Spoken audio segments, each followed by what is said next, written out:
Cette conférence va maintenant être enregistrée. Eh bien, bonjour à tous, je suis ravi de vous accueillir pour cette nouvelle session, cette masterclass pour Genius Insight. Masterclass en quatre niveaux pendant lesquels vous allez donc expérimenter un peu la pratique d'un professionnel sur la façon d'utiliser Genius Insight. Le niveau 1 auquel vous allez assister maintenant est dédié plus à la structure de base d'une séance complète avec un patient, anamnèse comprise. Et puis, on progressera au fur et à mesure à travers les masterclass. La prochaine masterclass sera dédiée à l'harmonisation énergétique. La masterclass 3 sera dédiée à l'accompagnement des personnes qui sont atteintes du cancer. Et la dernière masterclass travaillera plus sur le développement personnel et le développement évolutionnel de l'être. Donc voici un programme assez complet qui permet, moi je suis là pour vous partager quasiment 28 ans d'expérience, bientôt la retraite. Et donc c'est à travers mon expérience et aussi l'expérience de Genius Insight qui a commencé déjà avec l'expérience de Quantum Life, puisque Genius Insight est vraiment l'aboutissement de toute une recherche et vous pouvez le découvrir d'ailleurs au fur et à mesure que vous entrez dans cette application sur les différentes capacités incroyables que cette application peut vous donner parce qu'elle peut être très intéressante, très pragmatique mais aussi très pertinente par rapport à une problématique thérapeutique. Voilà, donc vous allez donc faire une sorte de tour d'horizon complet à l'issue de ce masterclass. Alors par contre, juste une information, c'est une masterclass dédiée aux thérapeutes ou aux apprentis thérapeutes, c'est les personnes qui sont en formation de thérapeute, mais en aucun cas dans cette session des 4 masterclass, nous aborderons le mode d'emploi de Genius, parce on présuppose dans cette formation que vous êtes déjà au courant et que vous utilisez déjà l'application. Et si vous avez, malheureusement, vous avez fait une inscription sur ce masterclass en espérant apprendre à utiliser l'application, il vaut mieux vous reporter sur les autres formations de cette page, notamment sur les basiques, parce que nous n'aborderons pas du tout la question dans cette formation. Voilà, on va rentrer dans le vif du sujet. Cette conférence va maintenant être enregistrée. Donc, donc on va rentrer dans le vif du sujet. Euh, et on va tout de suite aller voir le programme. Donc, le programme, c'est simple. On va d'abord aborder le rôle de l'expression dans l'énergie. On voit très bien qu'on a toute application qui traite avec l'énergie, parce qu'on peut dire que l'application de feedback de Genius utilise des fréquences énergétiques. Eh bien, on va voir le rôle de l'expression de l'énergie. C'est important de voir et d'aborder cette question, surtout par rapport à la problématique d'un patient. Ensuite, on verra les lois d'énergie qui sous-tendent l'ensemble du fonctionnement de tout travail énergétique, pas seulement celui avec Genius Insight, mais aussi toutes les approches énergétiques qui existent. Donc, on verra aussi cet aspect-là. On abordera donc la demande du patient, très importante, puisque c'est grâce à la demande du patient que Genius va aller au fond des choses et devenir de plus en plus pertinente. La timeline, c'est-à-dire la ligne de temps dans l'anamnèse qui permet de regrouper les différents symptômes avec les différentes sources de travail et qui permettent d'approfondir votre approche. On verra aussi l'approche de structuration de certains protocoles, notamment un protocole inspiré de la phytothérapie chinoise, je vous en parlerai un peu plus tard. Et puis, on verra les choix des modes d'onde sinusoïdales, carré alterné. On en a déjà parlé pour ceux qui ont suivi les programmes de base dans le niveau 1 ou 2, je crois, du programme de base, mais on va revenir dessus. On verra aussi le protocole en onde soliton, le protocole en onde harmonique, et on verra aussi le mode d'harmonisation en mode holistique. Donc, on verra différentes approches de protocole pour aborder différentes problématiques du patient. Voilà, suite à cela, on fera l'atelier. Donc, dans l'atelier, vous avez tous les éléments dont on a parlé dans ce programme. Le scanning et la sélection des items depuis l'anamnèse, la priorisation du choix des items. Vous avez bien remarqué que Genius développe tellement les choses qu'il vous fournit une masse d'informations importantes. C'est important de pouvoir faire des choix pertinents. Et notamment, c'est l'anamnèse qui vous permet d'orienter vos choix. Et il est évident que si on écoute Genius, c'est très facile d'être complètement noyé par la masse d'informations et les items qu'il met en évidence. On verra aussi l'approfondissement de la séance avec la comparaison croisée. On verra aussi l'aide des bibliothèques. Et enfin, On verra aussi le travail de remontée, de recherche de la source du problème avec l'étude des zones fonctionnelles, et on intégrera aussi ce traitement dans le protocole de soins. Voilà, en gros, le programme. Alors, on avance, on va commencer par le premier thème, le rôle de l'expression dans l'énergie.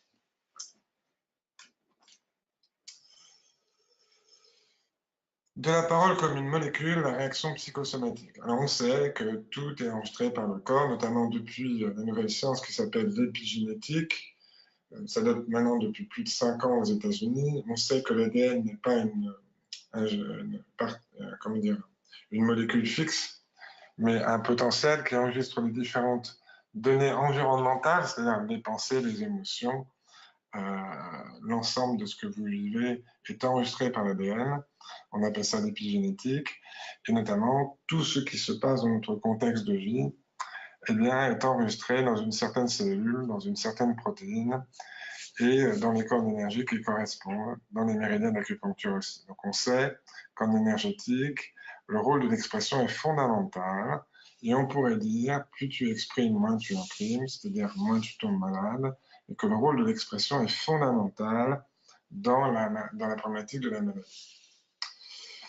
Alors, au niveau thérapeutique, si vous avez, donc grâce à cela, vous avez plusieurs portes d'entrée et de travail. Et évidemment que si vous trouvez cette porte d'entrée, eh bien, vous allez toucher la source du problème. Et que le mode d'expression du patient est très important aussi. S'il n'exprime pas, on aura tendance à repérer beaucoup de stockage, d'émotions bloquées, de problématiques qui montrent très bien qu'il faut travailler sur l'élimination de cette problématique d'expression pour permettre aux patients d'exprimer et donc de se libérer et d'éviter que la symptomatique s'accentue. Bon, là, j'ai laissé simplement un exemple. Une petite fille qui vit à 5 ans une séparation sera vulnérable à toute séparation survenant dans sa vie vers l'âge de 10 ans. Elle pourrait aussi se retrouver avec la même mémoire qui réapparaît à 15 ans, 20 ans ou 25 ans. Donc on voit que les mémoires s'enregistrent dans le corps, les événements aussi, et qu'elles peuvent pointer leur nez et ressurgir sur des cycles d'années, enfin remonter selon certains cycles d'années. Et là, on peut voir que ça peut être 5, 10, 15, 20, 25, ou en doublant 5, 10, 20, 40, 80, ou en multipliant par 2, par 3, par 4, par 5. Donc c'est important de voir que lorsque vous avez un événement qui se produit, qu'il peut y avoir un lien avec l'expression d'un autre événement qui est survenu quelques années auparavant. C'est ce que disait François Dolto, notamment à ce qu'on appelle les mémoires anniversaires, où il n'était pas rare qu'une patiente ou un patient se retrouve avec la même maladie au même âge qu'un de ses parents. Donc on peut voir que les mémoires se transmettent de génération en génération et peuvent tout à fait se promener. On sait aussi qu'un post-traumatique peut rester vivant dans l'ADN sur les 3 générations qui suivent la source du post-traumatique. Donc, on a vraiment des choses très intéressantes à explorer dans ce domaine. Alors, comment la mémoire se met en place dans le corps? Ben, c'est simple. Quand vous avez un événement source qui génère cette mémoire, on appelle ça la mémoire active. Tant qu'elle est vécue, tant qu'elle est exprimée, tant qu'elle est consciente chez le patient, cette mémoire est active et elle s'inscrit dans les différents corps, dans les différents niveaux, mais elle est toujours liée à un événement. Donc forcément, dès qu'elle commence à s'exprimer, vous avez jusqu'à 72 heures pour faire un lien conscient entre l'événement source et l'installation de cette mémoire. Passé 72 heures, eh bien, ça passe à l'inconscient. La mémoire s'enfouit dans le corps, s'imprime dans les cellules, et là, elle devient passive, c'est-à-dire que la mémoire est enregistrée dans les différents corps à différents niveaux, et cela devient un petit programme non actif qui est stocké à l'intérieur de nous, dans notre corps. À ce moment-là, il faudra un stimuli déclencheur, un autre événement qui ressemble à l'événement source pour le ramener à la surface et que cette mémoire passive redevienne une mémoire active. Voilà, nos cellules fonctionnent sur des programmes ou des hologrammes mémoriels multiples en réseau interdépendant. Une mémoire redevient active suite à un événement déclencheur ressemblant à l'événement source. Et donc, c'est ça qui est important de bien sentir, c'est que ces événements peuvent remonter à la surface. Il suffit que cet événement reproduise la même blessure originelle pour que le patient se retrouve avec une répétition de symptômes tout au long de sa vie.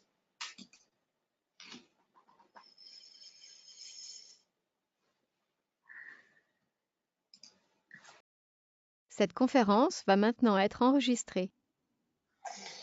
Alors, autre chose. Ce qui est important dans la mémoire active et la mémoire passive, c'est qu'elle s'imprime selon un processus. Le principe est simple. Elle s'imprime et s'engramme à la fois sur le corps d'énergie concerné en premier lieu. Quand vous avez un choc émotionnel, c'est le corps d'énergie qui prend la mémoire en premier lieu. Et ça monte forcément dans les corps les plus proches, d'ailleurs le corps éthérique en premier. Et si ça reste, ça va s'engrammer au corps astral, qui est le corps des mémoires du corps physique. Après, la deuxième empreinte de cette mémoire va se faire dans l'empreinte mentale, dans le réseau neuronal. Donc une empreinte dans le cerveau. La troisième empreinte est une empreinte psychosomatique qui va se former sous forme d'un symptôme dans le corps. Par exemple, vous n'avez pas exprimé votre colère, le lendemain, vous vous réveillez, vous avez mal à la gorge. Et la troisième empreinte va s'imprimer dans la cellule. Donc on voit que cette mémoire peut avoir un impact sur différents champs, sur différentes parties de l'être, et ça veut dire que vous avez plusieurs portes d'entrée possibles. Vous pouvez travailler sur l'énergie, sur les corps d'énergie, vous pouvez travailler sur les empreintes du cerveau, vous pouvez travailler sur le corps, vous pouvez travailler directement sur la cellule. De toute façon, vous toucherez l'empreinte. Voilà, sur ce schéma, on vous explique un peu le mécanisme d'un traumatisme. À droite, vous voyez l'empreinte et les cicatrices laissées à l'intérieur de l'être. Et vous voyez à travers l'aura des empreintes qui s'engramment sous forme de choc et qui restent imprimées qui a un impact dans l'aura, en fait. Et vous voyez que ce n'est pas forcément à l'endroit où est le choc. Ça peut s'imprimer dans différentes zones de l'aura. Par exemple, on peut dire qu'il y a un problème au genou. On a un premier impact au niveau du genou proche du corps physique, mais le deuxième peut se déplacer vers la main et voire même à côté de la tête. Tout dépend ce qu'il y a donc à travailler avec cette personne et les empreintes peuvent se balader comme ça autour de nous. Alors, pour terminer cette partie-là, vous avez donc 4 types de schémas imprimables dans le corps. On appelle ça les schémas de mémoire, le type de mémoire énergétique, le schéma mémoriel. Ces 4 types, vous les retrouvez dans les protocoles que vous allez faire avec Genius, parce qu'il est clair que lorsque vous recevez un patient, eh bien, ce sont ces 4 types de mémoire qui sont en sous-jacence dans la problématique du patient et peuvent effectivement intervenir. On a en premier lieu le schéma mémoriel répétitif, par exemple une reproduction de mémoire sur un schéma parental. Vous avez le schéma transmissible, par exemple des mémoires générationnelles et transgénérationnelles, cellulaires, ce qu'on appelle les mémoires cellulaires ou les mémoires anniversaires. Vous avez ce qu'on appelle le schéma d'évolution. Un schéma d'évolution, ce sont des schémas qui touchent l'évolution de l'être sur le plan du karma, sur le plan des vies antérieures. Et vous avez les schémas d'évolution liés à la planète, donc ces programmations cellulaires mémorielles qui viennent des informations planétaires, voire même des informations de l'Akasha, qui sont liées au chemin de vie de l'être, qui sont liées à l'évolution du potentiel, du corps potentiel de la personne, dans ce qu'on appelle le champ des infinies possibilités. Le corps potentiel étant un pré-programme énergétique que nous avons avant la naissance, qui sous-tend notre mission de vie, et qui est déjà chargé en information pour vous permettre de vous réaliser. Voilà, on a fini sur les mémoires, etc., et sur tout ce qu'est l'expression de l'être. Maintenant, on va passer sur les règles de la loi de l'énergie. Il faut savoir qu'à partir du moment où vous travaillez avec Genius, le patient va passer par 3 étapes entre les séances. Ce qui est important, c'est de bien sentir ces 3 étapes-là. Les lois d'énergie sont valables pour toutes les pratiques énergétiques, et Genius en fait partie. Première loi, élimination. Tout travail sur l'énergie passe en premier lieu par un nettoyage de purification et de nettoyage.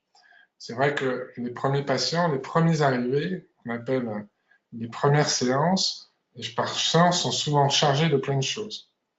L'aura, les nadis, les chakras, tout est chargé de formes pensées, des états émotionnels imprimés, des champs de mémoire concernés par le soin sont tout à fait engrammés. Donc on a forcément une partie de l'expression de l'être qui est bloquée à l'intérieur de la personne, ou alors une charge, une surcharge d'énergie, de blocage, ou de moments où la personne est gênée par des charges d'énergie négatives, ou de pensée, ou de formes de pensée négatives, qui l'entravent et l'empêchent d'avancer.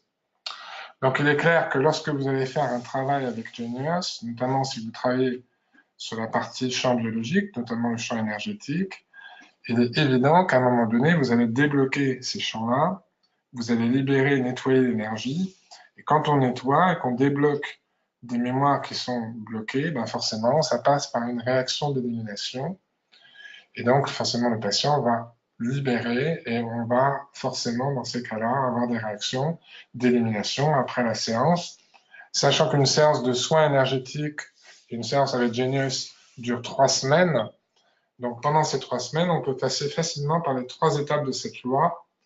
La première, l'élimination, c'est le début. En général, vous le savez aussi, quand vous allez voir un ostéopathe ou un acupuncteur, en général, vous êtes encore plus mal dans les jours qui suivent parce que vous êtes forcément en réaction d'élimination. Donc c'est ça la règle de l'élimination. Il faut le savoir, il faut connaître ça. Des fois, les patients ne se sentent pas forcément mieux après la séance parce qu'ils éliminent des choses. Et une fois cette phase d'élimination passée, on passe à la loi numéro 2, la régulation et l'harmonisation. C'est-à-dire que l'énergie, une fois nettoyée et une fois l'énergie redevenue claire, pure, j'allais dire, eh bien, les balances énergétiques agissent à tous les niveaux et la personne ressent une accalmie, un apaisement et se sent nettement mieux, comme dégagée. Hein, c'est vraiment le sentiment que le patient a dans cette phase. Et la dernière étape de la loi de l'énergie, qui prend des fois un peu plus de temps d'une séance à l'autre, eh bien, c'est la conscientisation ou l'assimilation. C'est-à-dire, en fait, Genius conduit forcément le patient à se transformer, à se changer, à prendre conscience de ce qu'il doit changer dans sa vie pour avancer, ou alors pour ne plus retomber malade. Et donc, ça passe forcément par des phénomènes de synchronicité, des phénomènes où les choses remontent à la surface, et l'âme se met à parler, les intuitions arrivent, ou qui donnent une nouvelle direction, un nouveau chemin. Et donc, forcément, la conscience commence à faire un tilt et commence à réaliser ce qu'il doit faire pour la suite. Donc, vous voyez, les lois sur l'énergie sont très importantes. Et donc, cette approche-là permet à la fois de suivre le patient dans son évolution d'une anamnèse à l'autre. Et en même temps, ça vous permet de repérer dans quelle étape il se trouve. Et si dans une séance à l'autre, il a franchi les 3 étapes, c'est quand même important pour vous, pour avoir un fil conducteur et un suivi de votre patient, pour savoir dans quel niveau vous pouvez l'accompagner pour la suite. Voilà, maintenant on va approcher la fameuse anamnèse. Qu'est-ce qu'on fait avec Genius? Quelle partie d'anamnèse on se sert? Parce qu'une anamnèse, ça peut être très long, que vous soyez psy, que vous soyez acupuncteur, homéopathe, vous avez chacun un naturopathe, vous avez chacun votre type d'anamnèse. Genius, on va être très simple, très rapide. C'est pas important de s'étendre dans le mental. C'est pas important aussi de retenir le détail. Ce qui est important, c'est de capter l'essentiel. Et la règle d'or numéro 1, c'est n'écoutez pas votre patient. Écoutez son énergie.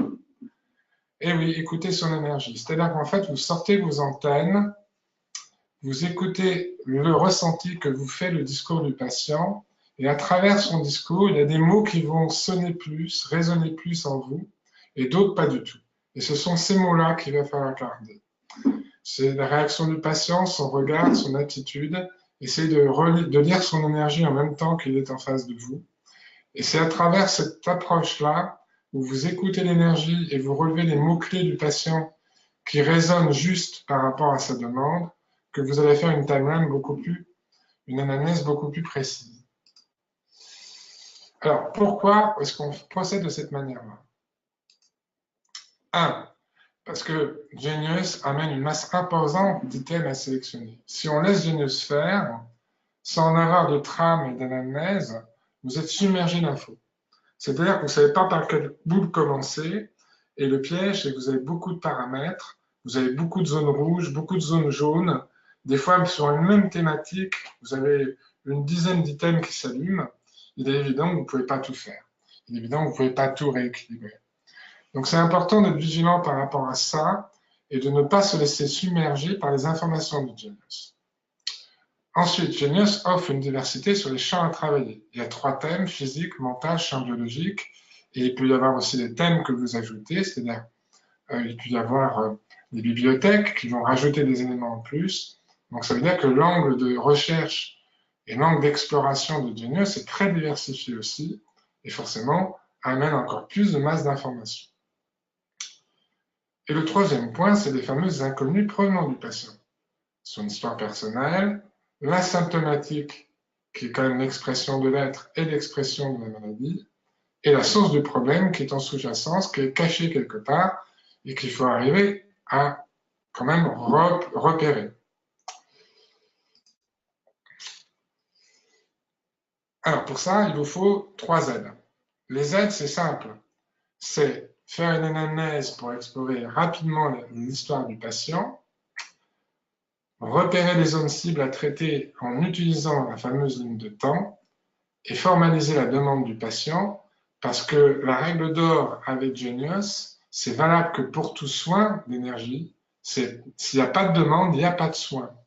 La demande permet d'affiner le soin et va mettre en place la connexion avec le champ des possibilités et en même temps, on va le voir tout à l'heure, lorsque le patient fait une demande, s'allume dans son champ d'énergie toutes les zones qui ont besoin d'être travaillées. Ça veut dire que s'il n'y a pas de demande, vous êtes à l'aveuglette et vous n'avez pas de zone qui s'éclaire dans le champ d'énergie. Donc c'est important de voir ça. Donc cette demande est fondamentale. La demande du patient, une fois formulée positivement, et en plus il faut la formuler positivement, il ne faut pas mettre de négation. Ne dites pas « je ne veux plus être malade », dites plutôt « je veux être en pleine santé », vous voyez un peu la formulation. Ça doit être une intention positive. Elle est entrée dans Genius, on la tape, ça s'appelle la signature énergétique, et ça ouvre le champ du potentiel des infinies possibilités quantiques. C'est-à-dire que dans le corps potentiel, toutes les zones bloquées s'allument comme sur un tableau de bord de voiture quand vous mettez votre clé dans la voiture. Et c'est ces zones-là qui vont être traitées par Genius, qui vont être, effacées, si vous voulez. Ces mémoires vont être effacées, vont être traitées, vont être régulées. Et donc forcément, si vous n'avez pas de demande précise, si vous n'avez pas d'intention formulée par le patient, eh bien, vous êtes à l'aveuglette et c'est là que commencent les problèmes pour générer vos items. Deuxième chose, le patient formule une intention et une demande, ça veut dire qu'il s'engage dans son soin et ça veut dire que c'est lui qui travaille, c'est pas vous. Hein, en clair, nous ne guérissons personne, c'est le patient qui s'auto-guérit lui-même. Mais ça, c'est simplement un aparté. Voilà, alors j'ai imaginé la table de bord de voiture, mais c'est exactement ça.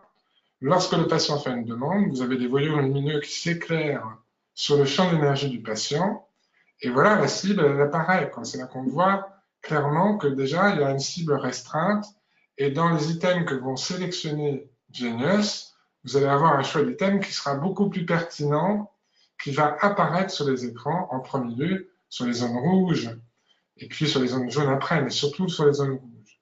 Et vous verrez quelquefois que le Genius colle au mieux, on voit souvent à la demande du patient ou aux symptômes que le patient a émis.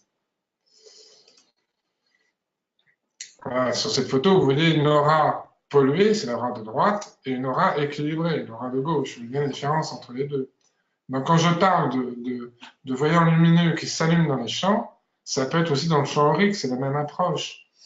En fait, vous voyez que les champs qui sont pollués ou les champs bloqués vont apparaître sous forme de nuages, ou sous forme de spirales, ou sous forme de choses grisâtres. Donc on le voit sur la photo de l'aura, quand vous faites la photo de l'aura avec Genius, vous voyez des zones grisées, c'est là qu'il y a des charges négatives. Et on verra au niveau 2 comment nettoyer l'énergie. C'est le propos du niveau 2, du master, de classe 2, de s'occuper du nettoyage énergétique.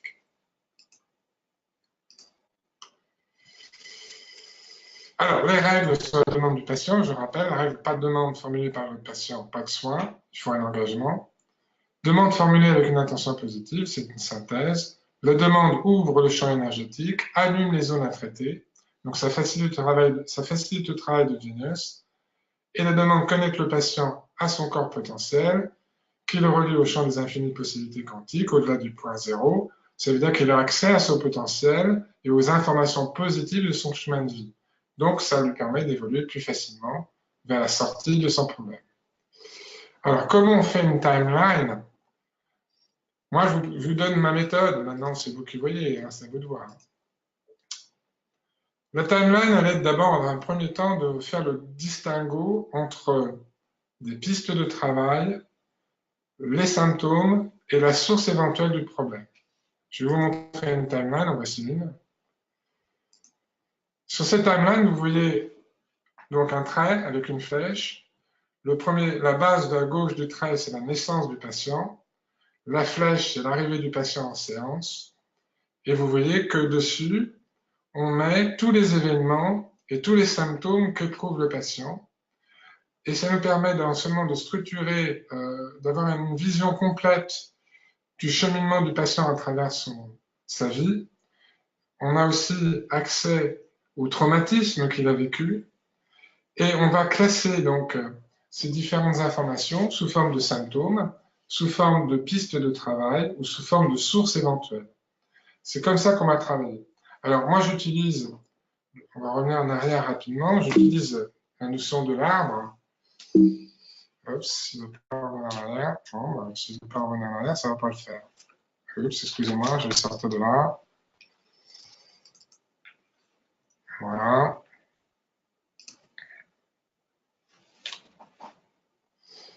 Voilà. Donc en fait, les branches comme un arbre, c'est ce qu'on appelle le symptôme. Le tronc, c'est la piste de travail. Et les racines, c'est la source du problème. Donc c'est important dans une timeline, c'est de noter les situations clés porteuses du traumatisme. Parce que lorsqu'un symptôme apparaît, la fameuse question qui est qu'est-ce qui s'est passé dans les semaines ou dans les mois qui ont précédé l'apparition de votre traumatisme ou de votre symptôme est fondamentale. Parce que c'est là que l'expression a eu lieu. C'est-à-dire qu'on a accès à l'information qui a mis en évidence la résurgence du symptôme. Donc, c'est repérer des événements majeurs, des événements porteurs du traumatisme, et de toujours poser la question à quelle date ça s'est produit, qu'est-ce qui s'est passé, etc. Et de faire des liens comme ça dans le temps, parce que ce qui est important, c'est de voir aussi la répétition de ces événements. Parce que des fois, les événements ont un air de famille, et des fois, c'est pas une fois, mais deux fois le même événement qui se produit. Donc, ce qui est important, c'est d'abord de noter les différents chocs, les différents traumatismes, les différents événements majeurs qui pourraient être à la source du symptôme. Et puis, à travers le discours du patient, vous allez repérer qu'il y a certains messages cachés de l'âme du patient, c'est-à-dire en fait des messages forts que le patient vous lâche en pleine séance, qui vous parlent de manière telle que vous dites « Ah, ça, c'est pas un symptôme, ça, c'est pas une piste de travail, mais c'est vraiment une source possible. » Par exemple, là, j'ai une patiente cet après-midi, elle me parle de sa perte de cheveux. En général, on sait qu'une perte de cheveux, c'est souvent suite à un choc émotionnel. Et jusqu'à maintenant, elle n'avait pas fait le lien. Et moi, je lui dis, mais vous n'avez pas eu un choc? Il ne s'est pas passé quelque chose?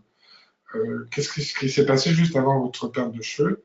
Et là, elle me dit, mais bon, mais c'est vrai, j'ai perdu mon père, j'ai perdu mon neveu. Donc, un décès. Et donc, on voit bien le lien entre ce décès qui est la source du problème de la perte de cheveux. Donc, on voit bien le lien qu'on peut faire. Ce qui est important, c'est de placer les informations selon donc, ces fameuses informations différentes, soit l'expression du symptôme, soit les liens mémoriels, les pistes de travail qui peuvent vous intéresser, et le cœur de la problématique relié à la source du problème, c'est-à-dire des événements importants qui peuvent vous indiquer une indication sur le fait que cet événement-là peut être à la source du problème du patient. Voilà, je vous redonne la timeline. Vous voyez, une timeline, c'est simple, c'est rapide, ça ne paye pas de mine et ça peut être très précieux, surtout si vous arrivez à mettre les événements, les dates et identifier les liens. Alors, vous voyez que là, on voit bien le trait rouge dans la timeline, c'est pas un hasard. Hein. Le trait rouge, c'est vraiment le lien qu'il y a entre la source du problème à la naissance et la racine que l'on repère dans l'événement numéro 2 du patient. Et là, on est sur une zone théorique. C'est moins facile sur une zone théorique avec un vrai patient en face de soi. Voilà, on arrête là sur l'anamnèse.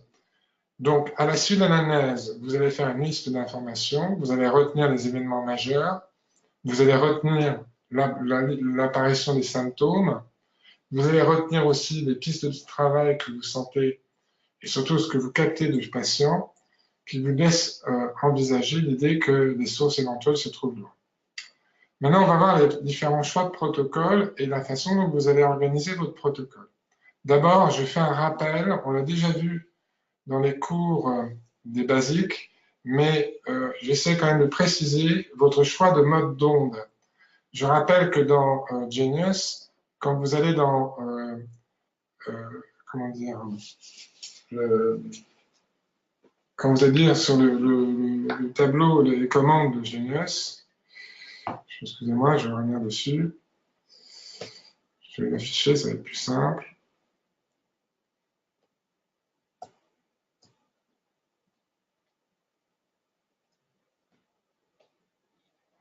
Donc, quand vous allez sur la fiche client,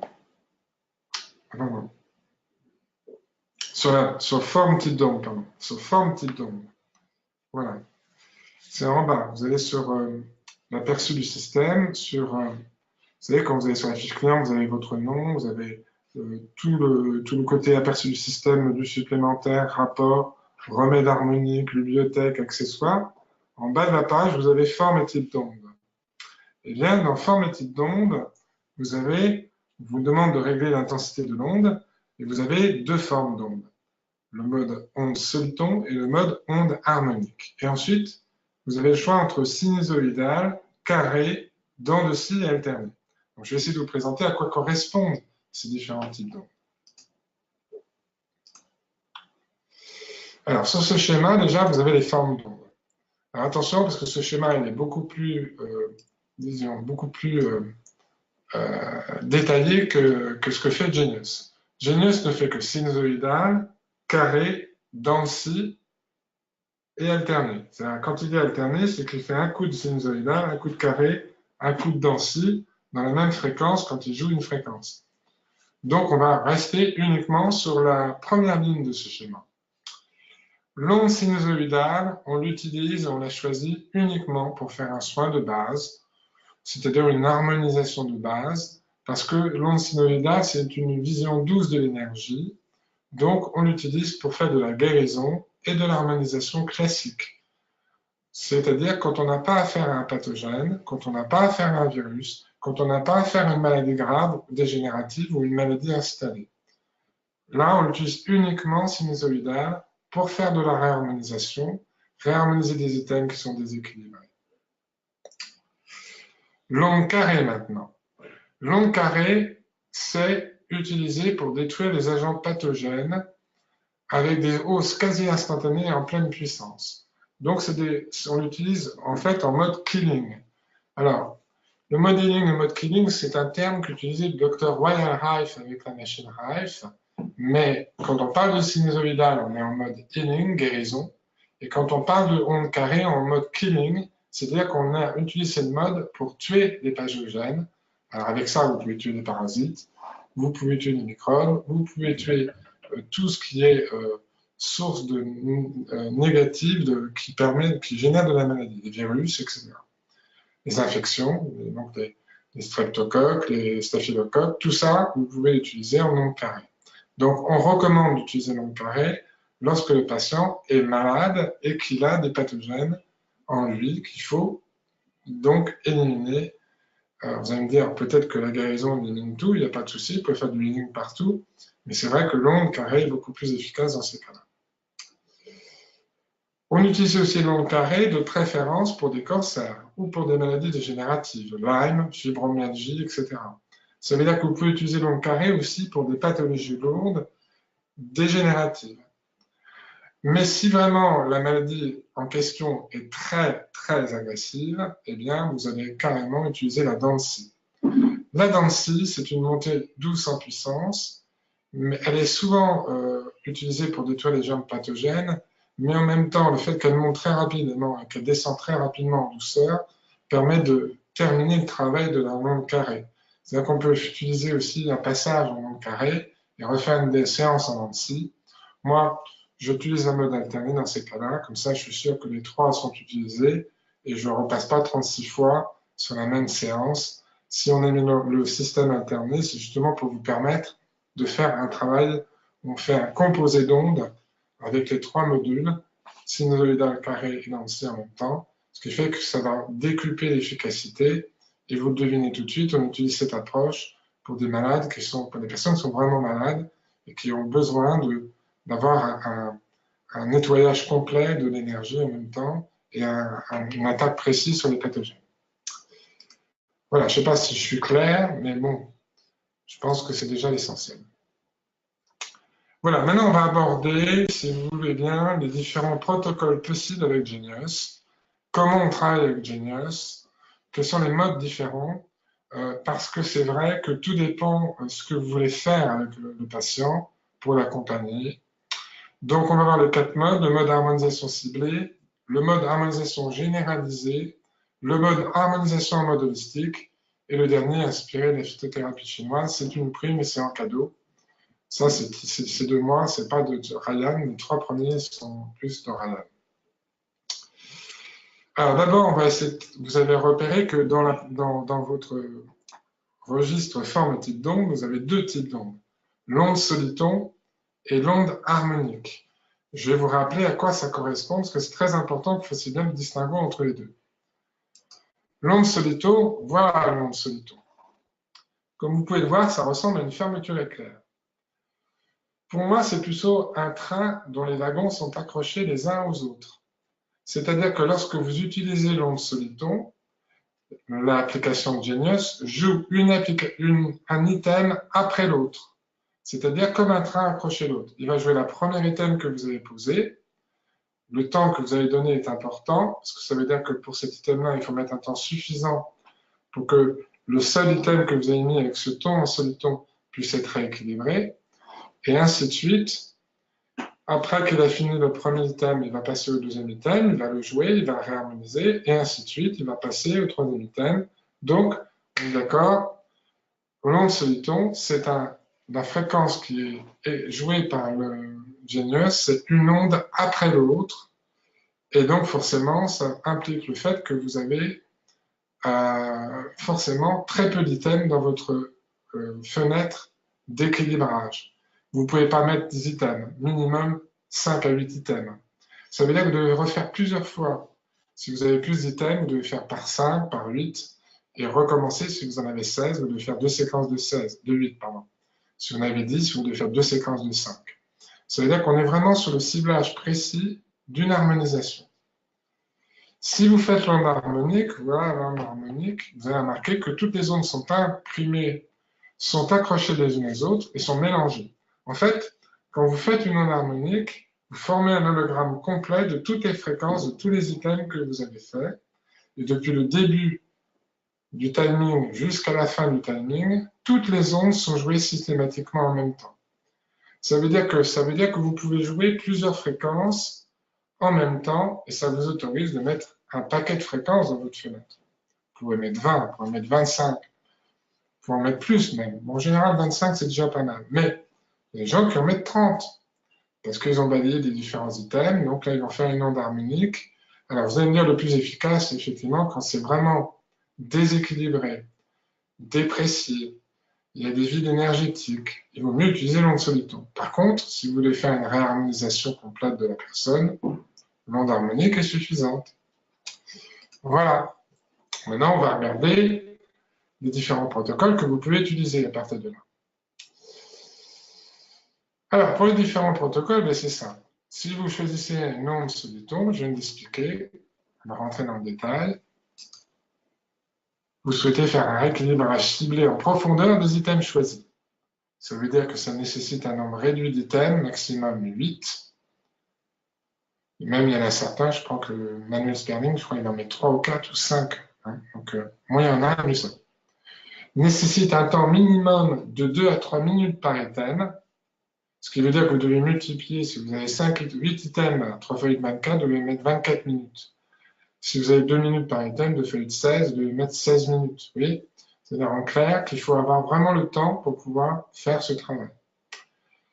Ça doit être répété jusqu'à obtention d'au moins 45% de réharmonisation globale. Vous savez qu'à la fin de chaque session, vous avez le résultat de l'amélioration en bas de votre écran. Vous avez harmonie, vous avez alignement et vous avez réharmonisation globale. Il vous faut obtenir au moins 45%. Si vous avez moins de 45%, il faut répéter une deuxième fois la même séquence. Et puis, il faut prendre en compte dans vos choix d'items les valeurs les plus élevées au-dessus de 620. En général, elles sont rouges, voire des fois un peu jaunes, mais souvent rouges. Et les valeurs faibles en bleu, en dessous de 120. Parce qu'effectivement, sur les valeurs faibles de certains items, ça veut dire qu'il y a un vide d'énergie et que ça demande à être rééquilibré. Alors, ce n'est pas valable pour toutes les pages de la Genius, vous le savez, mais par exemple, si vous travaillez avec les méridiens d'acupuncture, vous savez très bien que si un méridien est vide, il va afficher en dessous de 120. Il faut donc le rééquilibrer. Donc vous voyez que là, on est vraiment sur un ciblage de rééquilibrage, d'harmonisation complet et approfondi. Ça, c'est le premier mode d'harmonisation. Le deuxième mode, c'est le mode harmonique. Je viens de l'expliquer. Vos choix d'items vous ont conduit à sélectionner un nombre important d'items.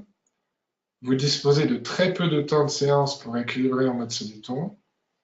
Donc, il vaut mieux faire un global, on appelle ça faire un global. Hein. Vous voulez effectuer un soin complet aussi qui va inclure plusieurs thèmes en même temps, le physique, le mental, le champ biologique. Vous n'avez pas le temps de diviser vos séquences par thématique, donc vous allez faire un global sur tous les champs et sur tous les items que vous avez recueillis dans tous les champs.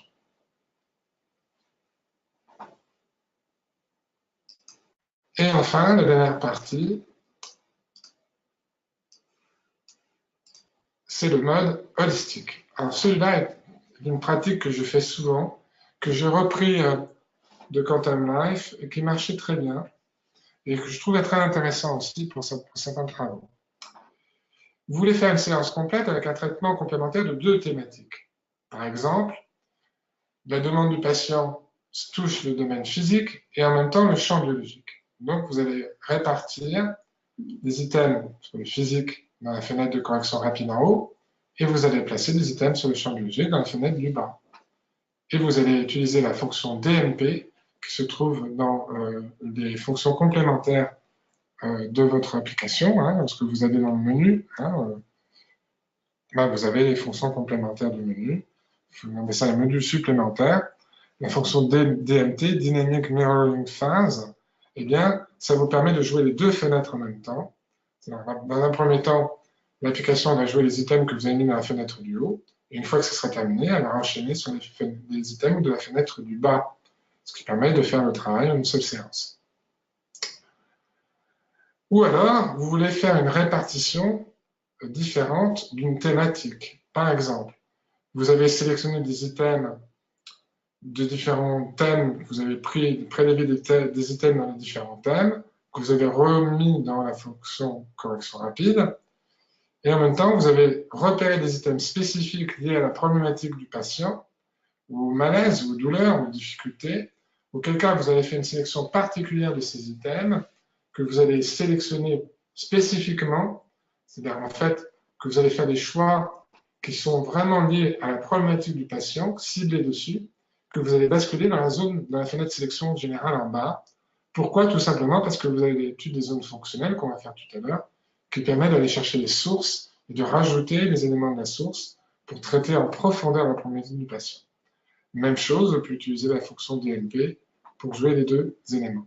Vous voyez que la mode harmonisation modélistique, c'est un mode qui couvre et que vous pouvez choisir en fonction de votre protocole les thématiques de soins que vous voulez faire et que vous voulez privilégier en utilisant les deux fenêtres. Parce que si vous sortez par exemple les items spécifiques qui touchent la problématique du patient sur une fenêtre, eh bien vous allez cibler cette zone-là et vous pouvez vous focaliser dessus et aller chercher les zones sources, étudier les zones sources en faisant les zones fonctionnelles pour pouvoir affiner votre recherche et aller plus en profondeur. Et c'est vraiment très intéressant ce type de travail. Voilà, on est arrivé au workshop. Je vais vous demander 2 secondes de patience, le temps de brancher le Genius en ligne. Si vous avez des questions, commencez à les poser tout de suite sur le message. J'arrive tout de suite.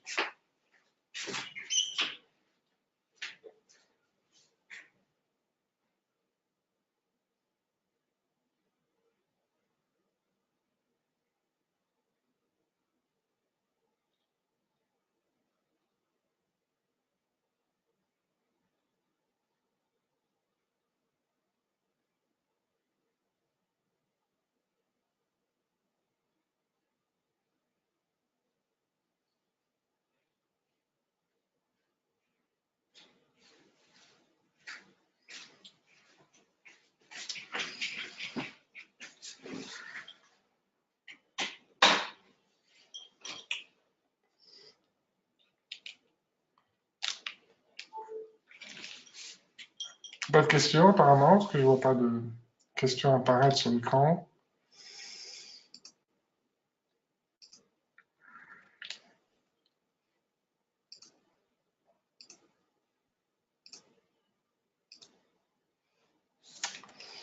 Alors, je demande 2 secondes le temps d'afficher, donc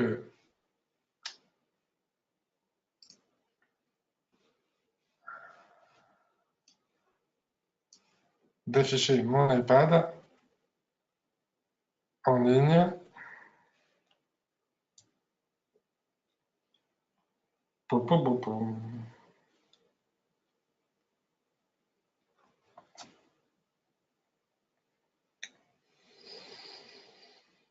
Alors, il est où?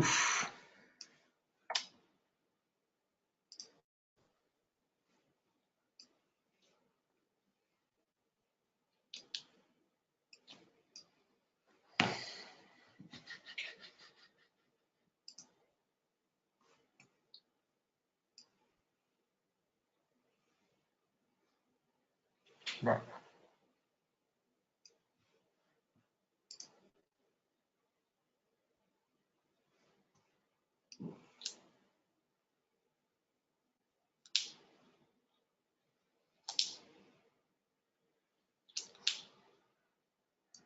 Alors, juste un instant, je cherche quelque chose, j'arrive tout de suite.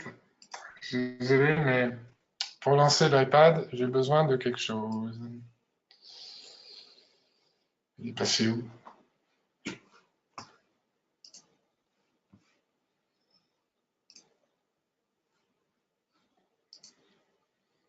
Oups.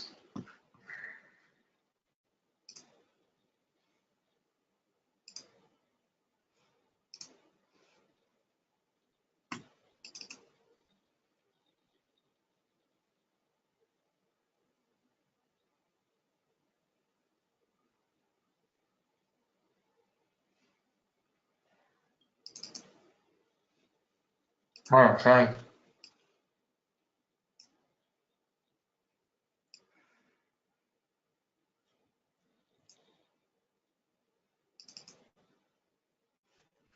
Allez, affiche-toi, s'il te plaît.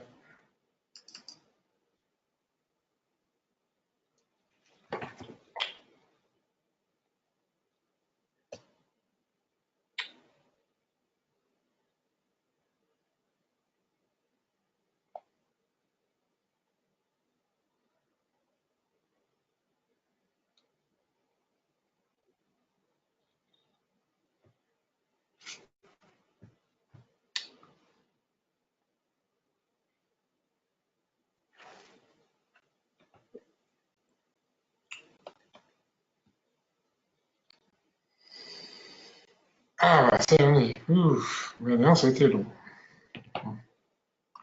Bien, alors, pour la suite du programme, euh...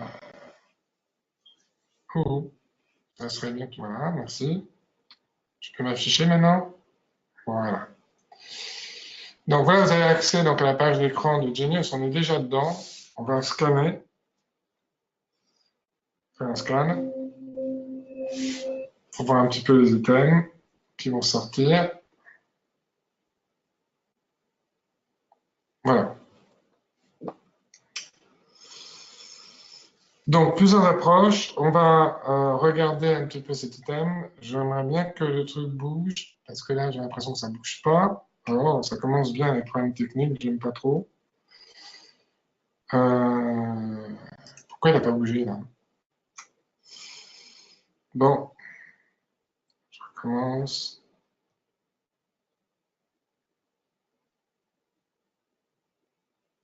Voilà. Désolé pour ça, mais bon, c'est les aléas du technique.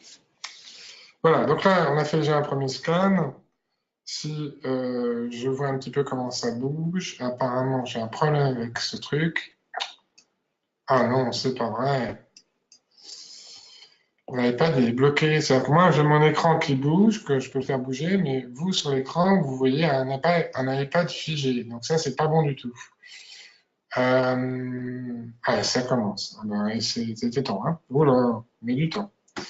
Donc, vous voyez que là, Vous avez un classique, hein, vous avez des items sélectionnés, vous avez la bibliothèque, et moi j'ai une bibliothèque, j'en ai plein de bibliothèques, j'en ai près d'une cinquantaine de bibliothèques. Voilà, vous avez une sélection sur un item à partir d'un patient.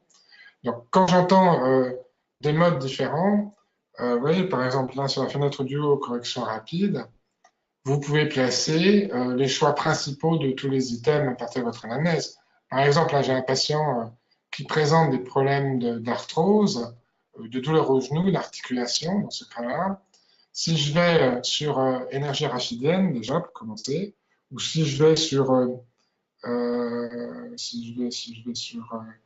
vais aller par exemple sur système corporel, ça va être plus simple. Voilà, je vais aller chercher les systèmes corporels, je vais scanner les systèmes corporels, voilà.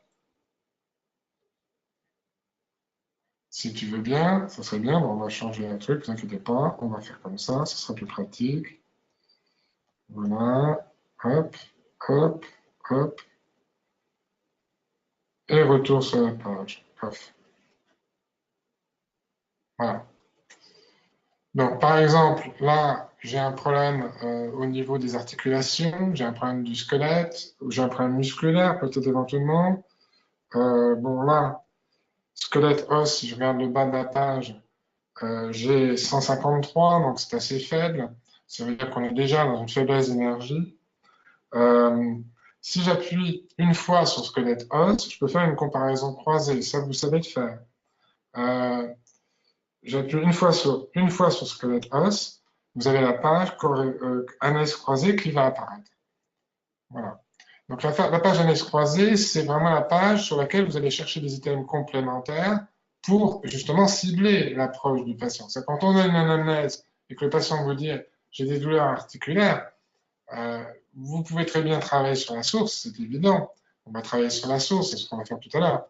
Mais en même temps, vous pouvez aussi travailler sur le soulager. C'est-à-dire qu'on va travailler sur cette approche de soulagement, pour soulager la personne.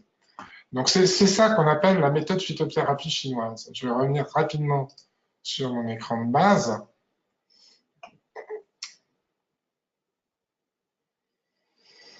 La méthode phytothérapie chinoise, elle est simple. C'est la méthode empereur, conseiller et ministre. C'est-à-dire, en fait, en phytothérapie chinoise, en médecine chinoise, le praticien ciblait son protocole, posait son protocole en fonction du terrain, de la source du problème, des symptômes, c'est-à-dire les conseillers, c'est ce qui traite les symptômes, c'est ce qui va atténuer l'impact du symptôme. Le terrain, c'est l'empereur, donc c'est des éléments, des items empereurs, des items ministres. Des items ministres, les ministres, c'est traiter les pistes de travail, c'est-à-dire les éléments intermédiaires entre le symptôme et la source, c'est-à-dire les phénomènes intermédiaires, les pistes de travail.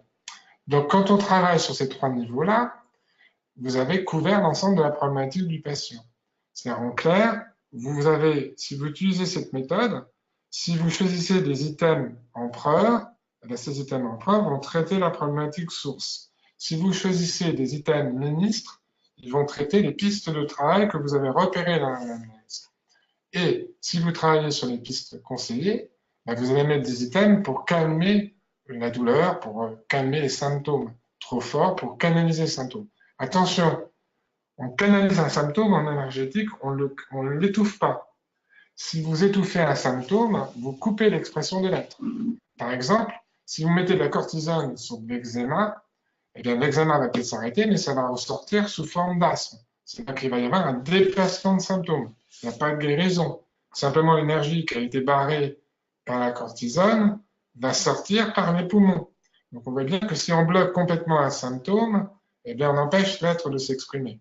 Donc il vaut mieux agir sur les pistes de travail sur la source. On est plus sûr de travailler sur la guérison que sur le symptôme lui-même. Mais quand même. Donc on voit là sur la comparaison croisée, si je mets pain en anglais, parce que vous pouvez utiliser pain en anglais, vous pouvez utiliser travailler en anglais ou en français. Vous voyez que dans la liste, j'ai douleur des articulations. Voilà. Douleur des articulations, j'appuie une seule fois dessus, je fais vérifier, et vous avez que la fameuse photocopieuse, on appelle ça la photocopieuse, hein, la barre qui passe pour tester.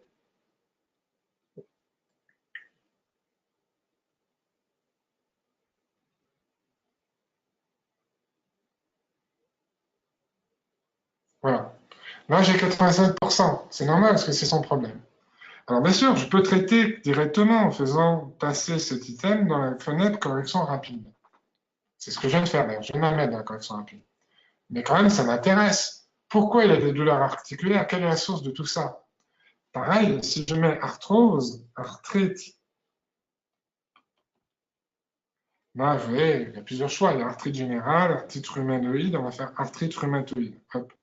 Je scanne.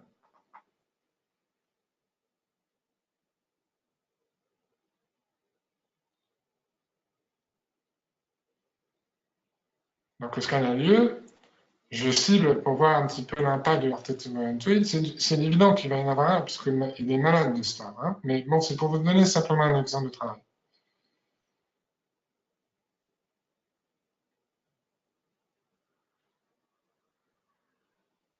Voilà, c'est bon, c'est long. Hein. 70%, c'est évident. Voilà. Et je le mets toujours dans la correction rapide. Donc, ça veut dire que la première base du Genius, c'est de corriger, de faire une correction, une harmonisation sur ces deux angles-là. Si en plus il a de la douleur, je vais rajouter la douleur, pain, et je vais aller chercher soulagement de la douleur.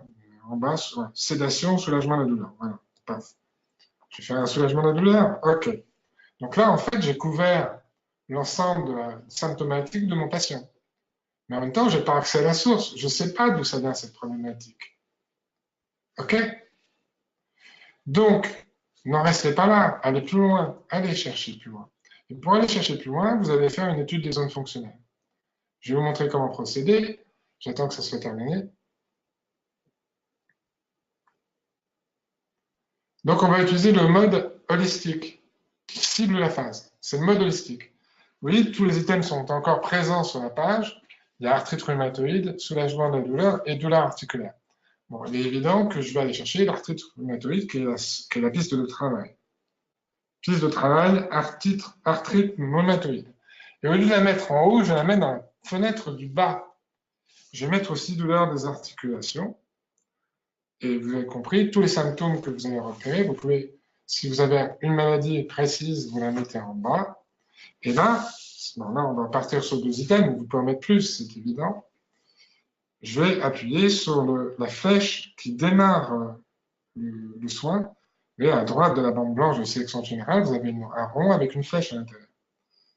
J'appuie dessus, et là, j'accède à la page analyse progressive. Je vais d'abord lancer l'analyse pour voir quelles sont les priorités que nous donne l'application. Donc en fait, quand vous êtes submergé d'items et que vous ne savez pas comment procéder et quelle priorité donner à votre item dans votre protocole, déjà, cette fonction-là peut déjà vous aider à vous dire il y a une priorité haute, il y a une priorité moyenne, médium ou basse. Là, il y a deux priorités hautes. C'est normal parce que c'est plus prégnant, c'est plus fort pour ce patient.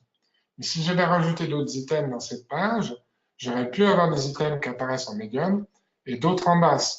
Donc l'application est en train de vous dire, il faut que tu travailles sur la haute, éventuellement quelques médiums que tu choisis en fonction de ton anamnèse, mais la basse, tu ne t'occupes pas. Et vous avez remarqué qu'en face de douleur d'articulation, sur la gauche, il y a des petits carrés noirs. J'appuie sur le carré noir de arthrite rhumatoïde. Et je vais faire pareil pour douleur d'articulation. Mais j'aurais pu me contenter de faire uniquement arthrite rhumatoïde. Et là, vous avez une bande noire en bas, étude des zones fonctionnelles. J'appuie dessus.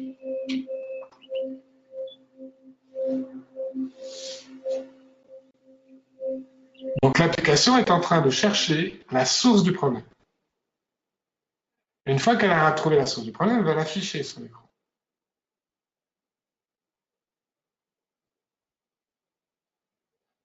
Voilà, vous la voyez. Vous avez une zone psychogène en premier, une zone immunitaire en deuxième, une zone biochimique. Donc là, elle est en train de vous dire que la source de sa rhumatisme, de son arthrose, elle est psychogène.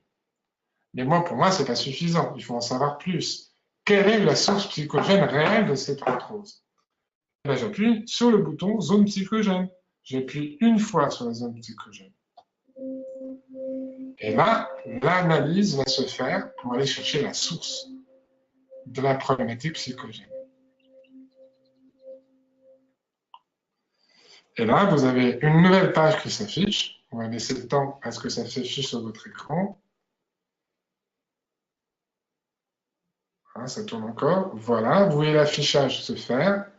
Et vous voyez deux choses. Évaluation d'un stress psychogène, donc une source liée à un stress, qui a en partie 98%, c'est donc un choc violent, un post-traumatique ou un traumatisme violent, et aussi un stress hormonal. Ça a généré en même temps un stress hormonal et un dérèglement hormonal. Voilà, là vous avez la source de son arthrose. Qu'est-ce qu'on va faire? Ben, c'est simple, on va prendre des items et on va les basculer dans la fenêtre du bas. Voilà, là pour l'instant j'ai couvert que le premier item, zone psychogène. Je reviens en arrière. J'ai la zone immunitaire à étudier maintenant.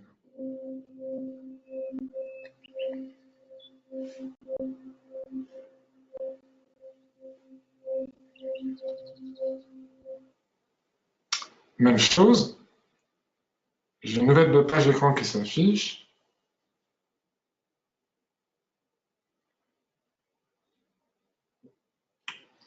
Vous avez stress lié à l'auto-immunité.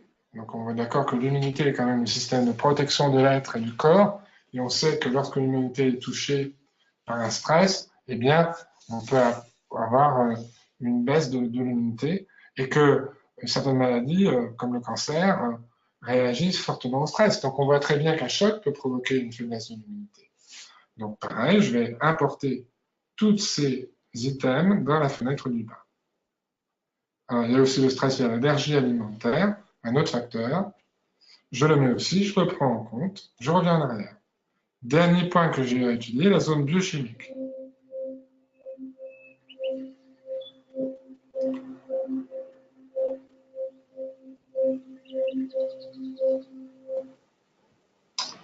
Voilà, et là vous avez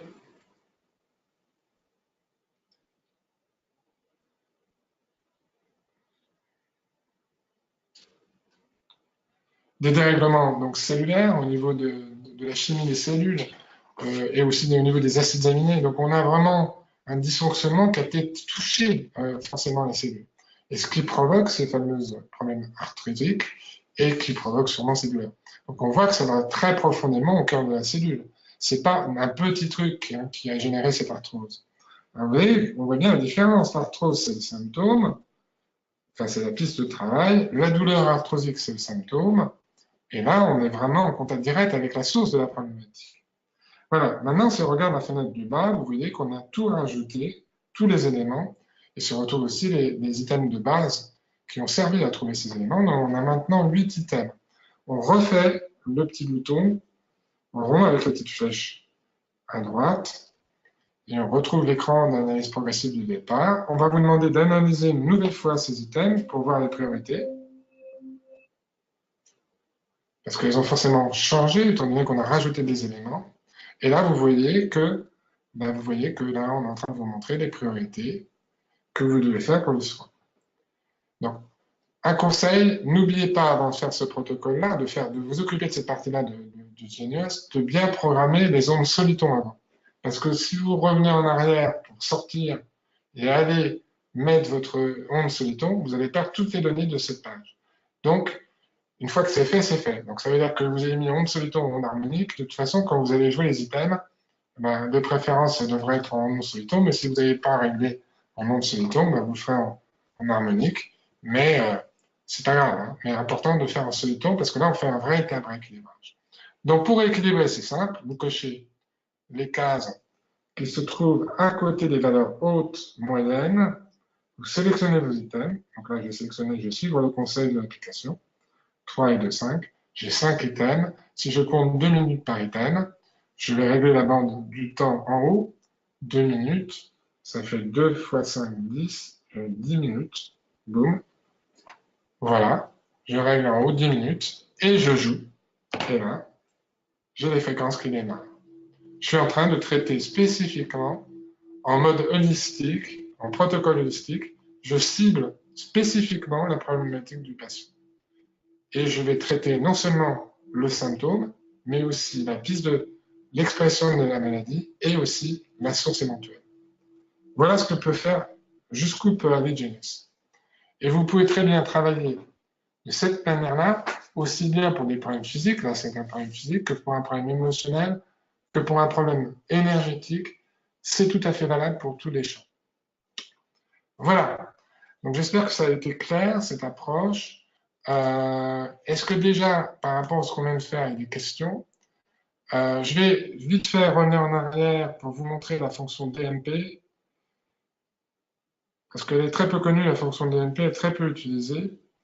Rappelez-vous, c'est dans le cas où vous travaillez à la fois avec les fenêtres du haut et la fenêtre du bas. Si vous thématisez, par exemple, si je thématise en haut, tous les items que je mets en haut, ça sera pour le corps physique. Tous les items que je mets en bas, ça sera aussi pour le corps énergétique ou le champ biologique. Je ne suis pas obligé à partir de ce moment-là de faire une recherche d'items en profondeur. Je vais simplement utiliser la fonction du bas en priorité. C'est tout ce que je vais faire. Mais je vais jouer les deux en même temps. Pour jouer les deux en même temps, vous allez dans le menu, vous allez dans module complémentaire et vous choisissez Dynamic Mirroring Phase. Voilà. Et là, vous devez taper l'intention ou la focalisation du patient. Donc, soit sa demande, son intention, soit une focalisation que vous voulez rajouter. Rééquilibrage de ceci, rééquilibrage de cela. Donc là, je vais faire, par exemple, j'accède à la guérison de mon genou. Mon genou est en pleine santé. Je parle pour le patient, hein, parce que c'est la demande du patient que je retranscris. Hein. C'est pas mon genou à moi. Hein. Voilà. En fait, c'est ce que dirait le patient. Voilà. Excusez-moi, c'est mal tapé, je retape genou, voilà. Et là, c'est pareil.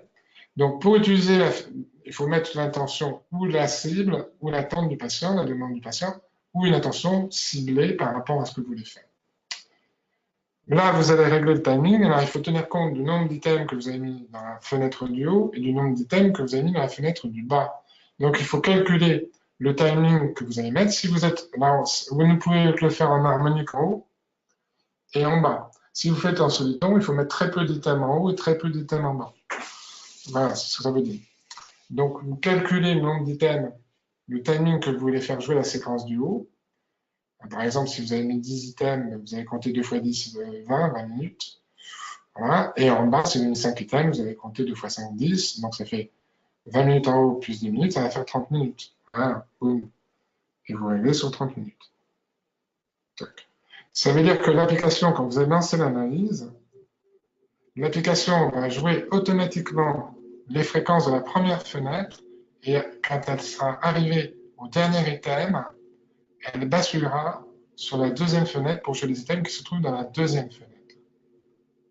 Voilà comment on procède avec la méthode sur deux thématiques, ce qu'on appelle la méthode excusez-moi, le mode holistique. C'est toujours le mode holistique avec les deux fenêtres. En fait. Voilà, mode holistique. Voilà. On arrive à la fin. Ça va être le moment des questions. Donc, c'est à vous la parole. Soit vous êtes avec un micro, soit vous êtes avec un micro et que vous pouvez parler parce que vous pouvez allumer votre vidéo et vous pouvez me parler, donc je vous entendrai. Tout le groupe vous entendra en même temps. C'est le plus pratique. Si vous êtes timide et que vous ne voulez pas qu'on vous voit et que vous ne voulez pas parler en public, ben, écoutez, vous m'envoyez un message, je retransmettrai le message à la personne. Voilà. Pardon. Voilà. C'est parti. Je vais sortir de là. Voilà.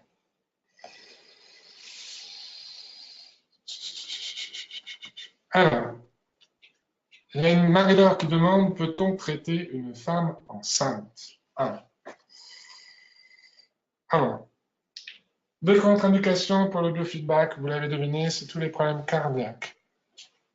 Personnes qui ont des pacemakers, des personnes qui ont des problèmes cardiaques à éviter à tout prix. Donc ça, c'est les facteurs de contre-indication. Évitez de placer si vous utilisez les quantum géo, c'est-à-dire les petites électrodes, vous devez placer près du cœur. Hein. il vaut mieux les laisser au poignet. Donc, le mieux quand vous êtes avec quelqu'un qui a un risque cardiaque, c'est d'abord de vérifier s'il fait des palpitations ou pas. Moi, j'ai quelqu'un qui a un problème cardiaque et il supporte très bien le Genius, mais il ne faut pas augmenter la fréquence. Vous avez vu que dans la partie du mode d'emploi, vous avez 10%, 25%. Mais pour augmenter la fréquence de l'application, il faut rester sur les bases, sur des niveaux qui sont, disons, faibles. Voilà. Alors, une femme enceinte, il y a deux questions. C'est pas une personne que vous accompagnez, c'est deux. Eh oui, vous accompagnez le bébé en même temps.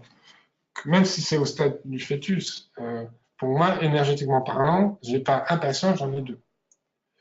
Donc, la première règle d'or, vous allez me dire, je suis peut-être ridicule, mais c'est de demander à l'âme du bébé s'il est OK pour travailler. C'est l'air tout bête comme ça, mais c'est important. Parce que moi, je suis énergéticien et je travaille avec aussi les soins de l'aura et l'énergie, et je sais ce que représente une grossesse. Donc, ça, c'est la première chose. Donc, la première chose, c'est de vérifier si d'abord la patiente est OK pour travailler. La deuxième, donc forcément, il y a un engagement thérapeutique avec une demande, donc c'est forcément OK. Mais la deuxième chose, c'est de demander l'autorisation au bébé, enfin au fœtus si c'est un début de grossesse, mais à l'âme du bébé, il faut demander à l'âme du bébé si c'est OK pour travailler. Alors vous allez me dire, mais comment on a la réponse? Ah ben alors là, si vous faites du biotest, vous faites un biotest. Si vous utilisez l'antenne de l'échelle, vous utilisez l'antenne de l'échelle. Si vous faites du pendule, vous utilisez le pendule. Si vous avez de bonnes intuitions, vous êtes bien canal, ben, vous recevez l'information très rapidement. Voilà, ça c'est important. Maintenant, moi, en début de grossesse, je dirais, soyez vigilants, parce que ce serait trop con de générer une fausse couche. En milieu de grossesse, une fois que le bébé est bien installé, c'est possible. À la fin de la grossesse, soyez vigilants aussi pour ne pas déclencher l'accouchement. Parce que c'est vrai que les ondes de biofeedback, placées à certains endroits, peuvent avoir une réaction. Tout dépend de la demande de la patiente aussi, parce que je peux vous dire que ça peut être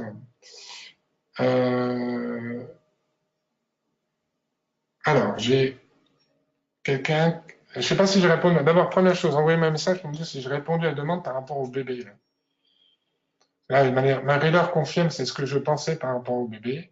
Donc, ça a l'air d'être OK. J'ai quelqu'un qui vient de m'envoyer un message. Un peu de mal à comprendre l'utilisation des deux fenêtres. On déplace toujours les items physiques, organes, système en bas et les items liés au mental, énergie en haut. Non, non, non, pas du tout. C'est vous qui choisissez les thématiques. En principe, lorsqu'il y a des gros déséquilibres, c'est les zones rouges, les sélections d'items que vous faites, de toute façon, vous devez les placer dans la correction rapide du haut. Il est évident que si vous avez des grands déséquilibres, il faut faire du soliton sur très peu d'items et en haut. Maintenant, si vous faites une anamnèse et que vous avez sélectionné un grand nombre d'items, l'ensemble du soin que vous allez faire, vous allez mettre l'ensemble de vos items en haut. Sauf si, pour des raisons de protocole, vous voulez rendre clair votre travail, si par exemple vous apercevez que la dimension spirituelle, l'évolution spirituelle de la personne ou la dimension énergétique, le nettoyage énergétique est fondamental et doit être visuel pour vous dans le travail, vous pouvez trier ces items et réserver ces items sur le champ biologique, le champ énergétique, et les placer seuls, eux, dans la fenêtre du bas. Je ne sais pas si je suis clair. Ça vous permet de discerner, comment dire, ça vous permet de faire un travail organisé, je veux dire, et en même temps de cibler mieux. On va revenir sur ce slide, juste un instant. Hop. C'est sûr que si vous avez un micro, ça serait mieux de converser. Pardon.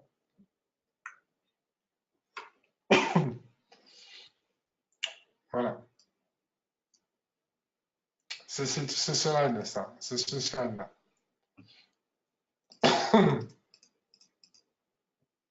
Donc là, premier protocole soliton, je cible et je rééquilibre ce qui est vraiment déséquilibré. D'accord? En général, c'est les rouges.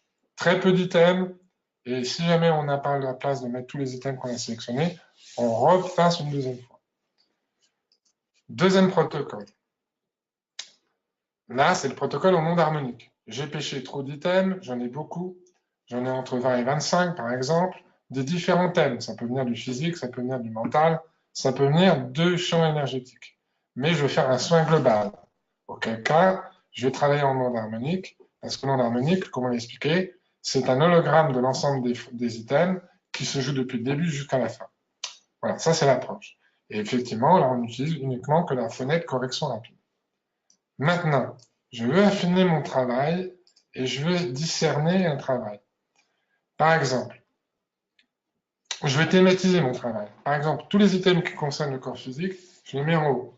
Tous les items qui concernent le champ biologique, je les mets en bas.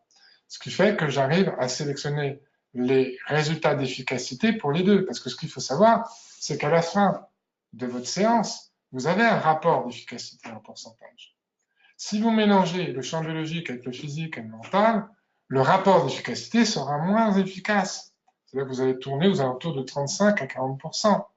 Alors que si vous ciblez bien la partie ciblée en mettant vraiment les items qui se rapprochent, qui sont interdépendants entre eux, eh bien, vous avez une meilleure efficacité de soins. C'est pour ça qu'on va travailler sur le mode holistique. On va thématiser.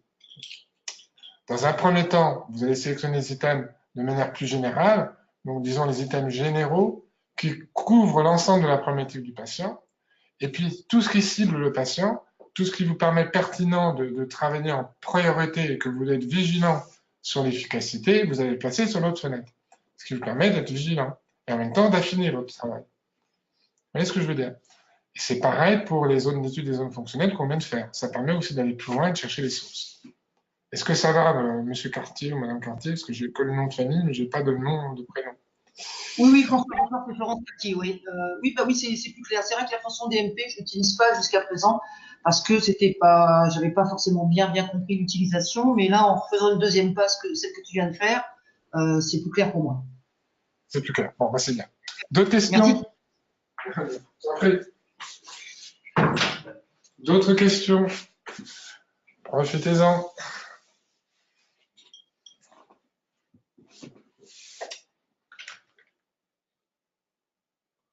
Apparemment, je n'ai pas d'autres questions. On arrive à la fin. Non, tout bon pour Georgette. Ok. Est-ce que ça a été clair, cette démonstration? Vous pouvez me donner un feedback un petit peu de cette session? Parce que je voudrais aussi affiner mon travail. C'est bon pour vous?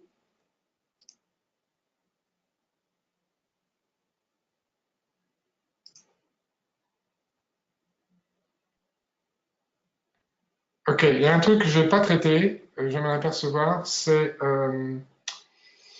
l'approfondissement de la séance à l'aide des bibliothèques. Bon, on fera ça. Donc, je vais vous le faire rapidement.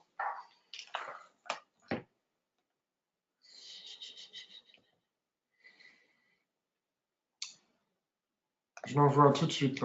C'est très rapide de toute façon. Donc c'est l'heure de 2-3 minutes. Je vous demande simplement 3 minutes de rab. J'ai complètement zappé cette partie-là. C'est le dernier thème que j'ai pas vu. Voilà. Donc c'est simple. Vous savez comment importer une bibliothèque. Je vous le rappelle quand même, mais bon, c'est simple. L'idée, c'est vous avez le choix entre importer toutes vos bibliothèques sur le patient, quelle qu'elle soit, c'est-à-dire d'afficher la bibliothèque sur le patient, quelle qu'elle soit. Moi, je ne vous le recommande pas. Parce que la bibliothèque, l'appel à la bibliothèque doit se faire en fonction de la problématique à l'instant T du patient que vous voulez traiter. Donc, au moment où vous avez enregistré la voix, au moment où vous enregistrez la photo, vous avez l'anamnèse sous les yeux, vous savez exactement sur quoi vous êtes, vous savez ce qu'il y a globalement à rechercher et à traiter. C'est là que vous allez sélectionner votre bibliothèque. C'est pareil, vous faites les 3 traits en haut à droite de l'écran. Vous allez accéder donc à la page d'écran principale, hein, là où non, c'est pas ça, excuse-moi, mais c'est pas cette page-là que j'ai affichée. Tu peux me donner la bonne? Elle est bien fou, on n'avait pas dit. Allez. Ok, on va le faire autrement.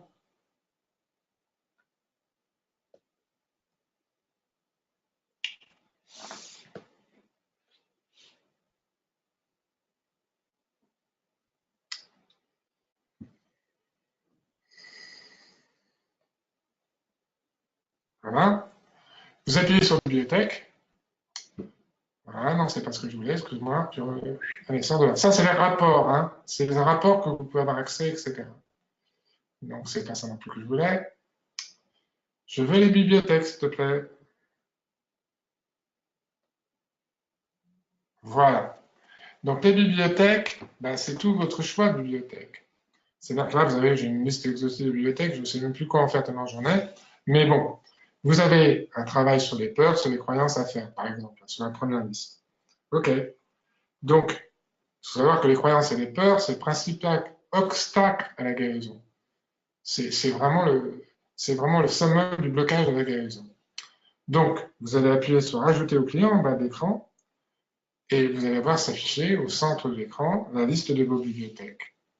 Voilà. Affiche-toi, s'il te plaît.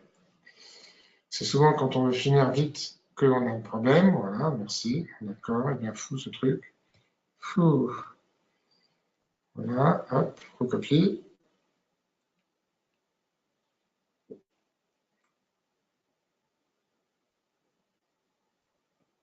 Voilà. Ah oui, sur cette fenêtre, vous avez la liste des bibliothèques. Vous pouvez la faire défiler. Vous allez cocher dans le cercle à gauche toutes les bibliothèques que vous sélectionnez. OK? Donc à partir de là, vous avez travaillé dessus, que vous avez sélectionné votre bibliothèque, vous allez cibler votre bibliothèque en fonction de la problématique du patient. C'est comme ça que vous allez pouvoir aller chercher dans la bibliothèque celle qui vous interpelle, celle qui résonne juste par rapport à la problématique du patient. Ça vous permet effectivement de travailler sur des choses importantes, parce que là, vous voyez votre patient, il a des problèmes d'arthrose, mais peut-être qu'il a des problèmes d'autres choses, sur d'autres niveaux. Bon. Là, on voit bien qu'il y a eu un choc émotionnel. Donc là, sur la liste, vous cochez sur peur et croyance. Bon, par exemple, je vais prendre peur et croyance. Paf, paf. J'ai coché peur et croyance. Voilà. Bon, vous ne voyez pas sur votre écran parce qu'il y a un différé, désolé. Mais bon, c'est simple, vous appuyez sur d'accord. OK. Quand vous appuyez sur d'accord, ça veut dire que la bibliothèque va basculer sur le programme principal de l'application. Vous n'avez plus qu'à la jouer. Et au moment où vous allez jouer, c'est-à-dire que vous allez activer le scan complet des fonctions de l'application, vous allez avoir vos bibliothèques, peurs et croyances qui vont arriver. Et à ce moment-là, vous pourrez faire un scan et rajouter ces éléments dans le scan global à corriger. Voilà, là on vient de le faire. Il est un peu en différé, excusez-le. Hein, voilà. Voilà. Donc là, si je reviens sur le principal, j'appuie sur bibliothèque. Hein. Vous voyez que le fait en croyance et peur s'est affiché dans la bibliothèque. Hop, je joue. Voilà. Il y avait d'autres bibliothèques déjà inscrites pour ce patient. J'ai rajouté simplement ces deux-là pour vous montrer, mais bon, j'avais déjà pré-programmé ces bibliothèques. Voilà. Et apparaît un problème sur la vue, parce qu'il porte des lunettes, mon patient. Et il a un gros glaucome. Il m'a sorti la sortie. Voilà. Donc on a aussi des choses qui apparaissent qui n'étaient pas prévues au programme. Vous voyez? Et le patient m'a dit, oui, effectivement, j'ai des problèmes de vue, des problèmes de glaucome, etc. Voilà. Et vous voyez qu'il y a plein de choses qui peuvent transparaître à travers la bibliothèque. Libération des schémas relationnels. Ça pointe son nez, c'est en jaune, ça veut dire qu'il y a un travail à faire. Si j'appuie sur libération des schémas relationnels, à travers ça, j'ai plein de mémoires à libérer. Vous voyez, toutes les mémoires à libérer, elles sont là. Si je scanne les mémoires, on parlait des mémoires tout à l'heure, vous voyez que vous avez plein de choses qui peuvent arriver. On va travailler aussi sur des choses en profondeur. On peut travailler sur des choses en profondeur avec les bibliothèques. À partir du moment où vous avez identifié ces mémoires, eh bien, vous pouvez les rajouter dans le soin. C'est pour ça que ça peut vous aider d'utiliser ces fameuses approches avec les deux fenêtres. Parce que des fois, c'est beaucoup plus clair pour vous de regrouper par thématique l'ensemble de vos items. Ça met de l'ordre dans votre protocole et ça donne une meilleure vision. Voilà. Donc là, on est sur différents niveaux et c'est vraiment, ça ouvre le champ sur plusieurs possibilités que Genius vous donne des cadeaux parce que ça vous permet d'accéder. Si vous créez les bonnes bibliothèques avec les bons items, vous pouvez aller explorer des dimensions mais insoupçonnées. Insoupçonnées. Voilà, c'est le mot de la fin. Je vous donne rendez-vous pour ceux qui sont abonnés demain. Pour ceux qui sont abonnés pour les autres, parce qu'il y en a qui ont choisi de zapper certaines masterclass. C'est leur droit, c'est leur possibilité. On se retrouve la prochaine fois. Je vous souhaite une bonne soirée. À bientôt et à demain.